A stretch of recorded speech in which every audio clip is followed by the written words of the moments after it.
Brilliant. Can you just tell me your name and your affiliation? My name is James Day and I'm a scientist at Scripps Institution of Oceanography, La Jolla, California. Brilliant. And what are you doing in La Palma? Why are you here? I'm here to see the eruption of the 2021 eruption of La Palma. And I've worked on La Palma for 2 decades as a volcanologist and geochemist. And I'm here to try and understand this new volcano, to take advantage of all the incredible data that we have on this volcano, and obviously to see the spectacle. Absolutely. And it's exciting, isn't it? It's dramatic. It is. It's more than exciting. I'm not fully processing it, to be honest. It's an event that you will only probably see once in your life, and the volcano is just beautiful, spectacular. Yeah. And in terms of the actual science that's being done here, there'll be studies being done over a number of years, I should think. I think so. I think that this is probably going to keep people busy for a decade or more. What we're after actually is to look at the relationship between what we see at the surface and what we observe at depth. And that can be done in many ways. Of course, there are geophysical ways. We've been feeling earthquakes here for the last few days. This morning I was woken up by an earthquake. And we can use that information as well as the information we gain from real rocks themselves about how this eruption took place. How deep did these magmas that form these lavas come from? And how do these lavas continue to get erupted from the vent in such a spectacular fashion? And so since you've been here, you've noticed that there's lots of scientists running around. Is there any sense of collaboration between you all, or is it a competition? Is it who's first past the post? That's an interesting question. I think that there is a collaborative nature. As with anything in science and in life, you need competition in some ways to push forward the science. So there is a sense of competition, but I think it's a sort of friendly competition. That's a very good answer. Can I just ask, are you not all doing the same thing though? Well, you might think so. You might think that we're all geologists or volcanologists, but in fact we're all doing very different things. We're looking at the physical aspects of the volcano, the geochemical aspects, and within geochemistry there's a whole range of ways of looking at this volcano, of understanding what's happening, what processes are taking place. So in many senses there's many pieces of this pie to solve the problem. And so no, I don't think we are doing the same thing at all. How much of the science that's being done right now is of help to the people right now?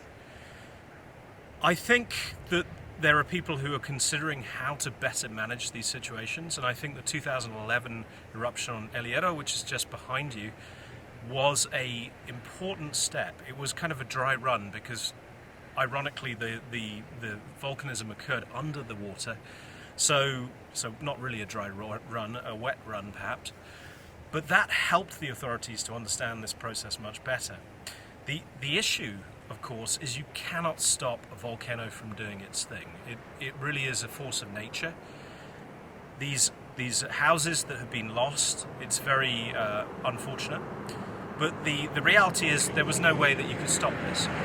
And what we need to do is better understand how we can interpret the initial stages of volcanism.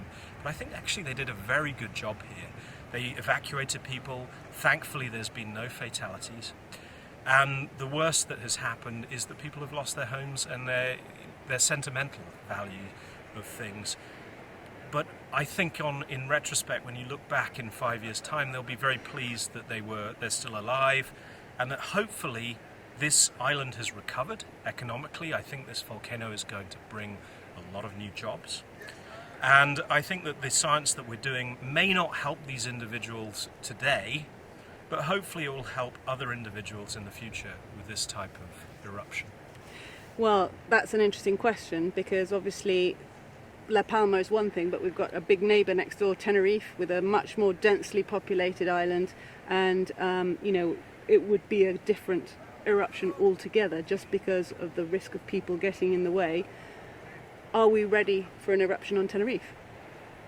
Well, the eruption on Tenerife will be quite different from the eruption on La Palma. The reason that La Palma is so special is because the melting that forms the melts underneath La Palma, it's very low amounts of melting. Even though it looks spectacular and it looks very highly Wow. There's a Val in the background.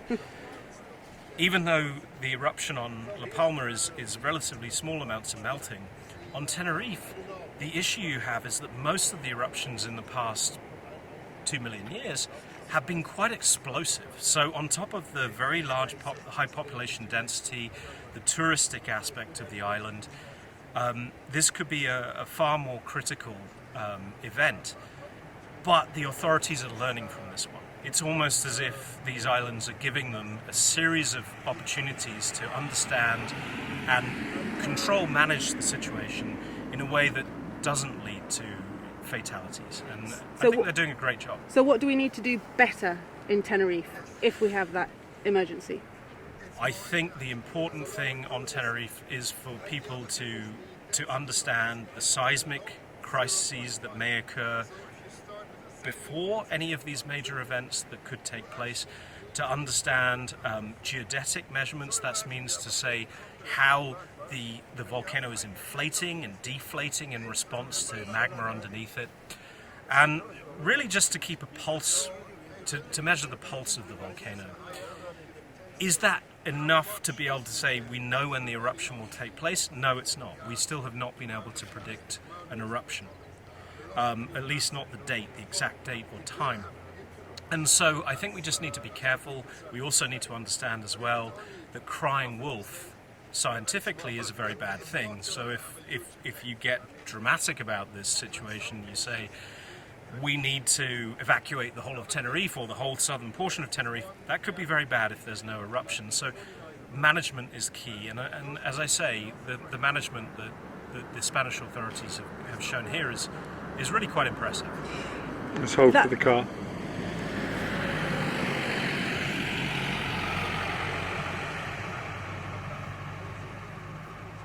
That's all absolutely true and very good points. What concerns me is what happens afterwards, because everything we've done here so far has been about monitoring, where is it going to be, when's it going to start. But what happens next? You know, how do we manage an ongoing eruption in an island with hundreds of thousands of people on it? Yeah, you have mass movement of people on this island. It's in the sub tens of thousands. On Tenerife, it would be many more people, I would imagine. How do you manage that? Well, that's a great question. The good news about these islands, of course, is it's a tourist location. So there's lots of hotels. There's lots of availability to put people into spaces so that they can live and have a roof over their head. The issue that arises afterwards, what's going to happen after this volcano has finished erupting? I think that actually the way that this is being managed, my suspicion is that this is going to be an important opportunity for the island to revitalize, hopefully for those people who've been displaced to find their homes again or find new homes, new accommodations, and hopefully for there to be positive job creation. I think that this volcano can only have positive aspects. Can only have positive aspects for the island going forward. Yes, okay. But there are issues in terms of water, in terms of areas being cut off, in terms of displacement, which would just be magnified by 10. Here we've had an issue, for example, some banana plantations when they've had to bring some desalination plants over from Tenerife. All of those things would be to a magnitude of 10 over there, wouldn't it? It would be increased by an order of magnitude, probably, assuming that the eruptions are similar to those that have happened in the past. Of course, the 1790s eruptions on Tenerife, and also the one in 1492 that Columbus observed, these were actually relatively small eruptions. So there is a small possibility that you would have a large eruption. There's a much higher possibility that the next eruption on Tenerife will be a small eruption, maybe less disruptive. One of those very highly disruptive, explosive eruptions, I think at that stage you would have to manage it in a very different way. And again, there is mass movement on these islands because of tourism, which means that you can mobilize people very rapidly. And that rapid mobilization will probably be critical in a future eruption, moving people, say, from Tenerife to Gran Canaria. Yes. Where they would most likely be safe. So I think there are ways of mitigating this on these islands. The loss of homes, the loss of personal possessions, that's unavoidable. And it's very sad for the individuals, but I'm very relieved that no one has been killed in this eruption. If you had one of the politicians in front of you today and you were saying, look, okay, it might not happen tomorrow, but we need to be ready, and this is what we need to do to be ready in Tenerife, what would you say? Straight to camera, please. Straight to camera. I would say to them, pay attention to the scientists. Can we just intro that statement, please? If I was speaking to a politician today about the possibility of an eruption in Tenerife, I would say. If I were speaking to a politician today about a potential eruption on Tenerife, I would ask them to pay close attention to scientific information that's available to them today, and to make sure that they support that, but that they also have series of plans that would enable them to rapidly mobilize individuals to keep them safe, but also to keep them to keep our understanding of the volcano and the volcanism and what impact it may have on the population.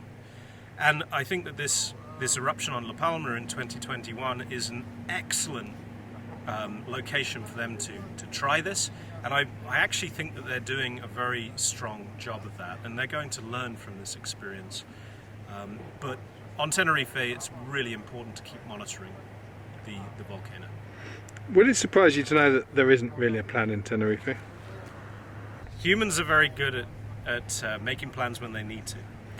And with this eruption on La Palma in 2021, as this subsides and literally the ash falls from this volcano, I hope that the authorities will look retrospectively at Tenerife and other islands in this island archipelago, and think about plans that they need to enact to ensure the safety of the people.